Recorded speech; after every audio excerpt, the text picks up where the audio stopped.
JM Ibarra at Piang Smith, mas tumapang matapos ang nangyaring ABS-CBN Star Magical Ball 2024. Isa na namang nakakakilig na post ang ibinahagi ng JM Piang sa kani-kanilang Instagram post. Sa Instagram post ni Piang, ibinahagi nito ang kanyang solong larawan na kuha sa kakatapos pa lang na event na Star Magical Christmas Ball. Sa 9 na slide ng picture na ipinost ni Piang ay ang unang 5 picture nito ay solo pics niya pero ang 4 sa huli ay pictures na nila ni JM na magkasama.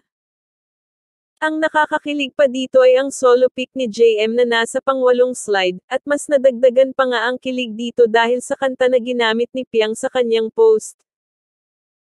Sa posted photos naman ni JM Ibarra sa kanyang Instagram, ay makikita ang mga picture din nila ni Piang nang magkasama at nilapatan pa ng tugtog na siyang nagpakilig sa maraming fans.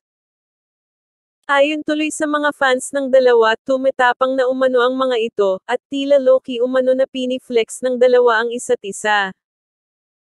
Bago pa man nga ang mga post na yan ng dalawa, ay kinakilagan na ng marami ang kanilang mga naging Instagram stories kung saan ibinahagi nila ang sweet moments nila during and after the event.